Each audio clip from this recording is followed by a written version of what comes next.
ওরা আজকে যেটা করবো আলু চিকেন পাকোড়া। পাকোড়া অনেক রকমেরই আছে, সবজির পাকোড়া আছে তবে আজকে আমি করলাম সেটা হলো চিকেন পটেটো পাকোড়া। তার জন্য লাগবে এখানে মাংস নিয়েছি, আলু, পেঁয়াজ, আদা, রসুন, কাঁচামরিচ, আরও ইনগ্রিডিয়েন্টস আছে, কিন্তু এগুলো হলো মেন।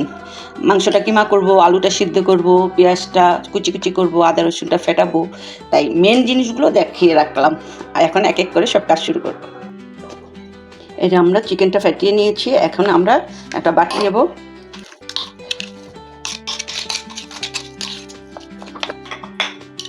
পেঁয়াজ দেব,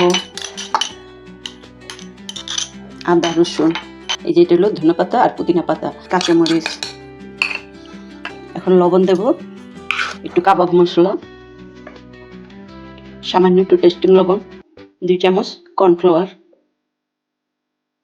সামান্য একটু মরিচ গুঁড়া, সামান্য একটু অরিগান, সয়া সস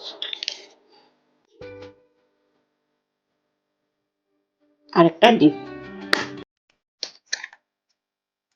এখন সব একসাথে মেখে নেব।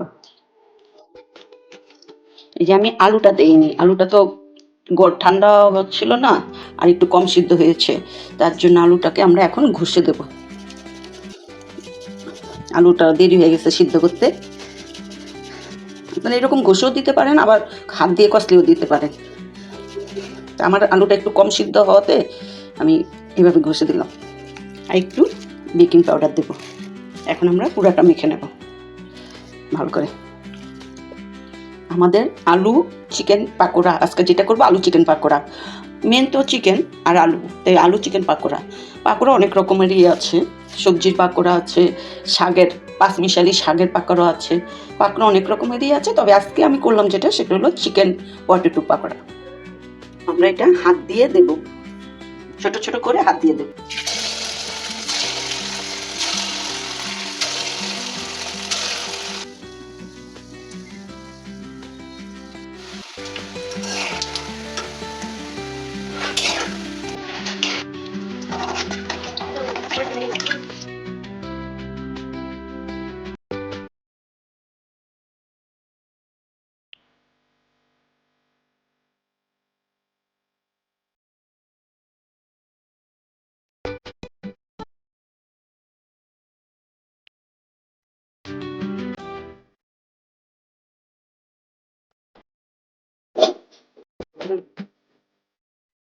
ইয়াম্মি ইয়াম্মি হয়েছে।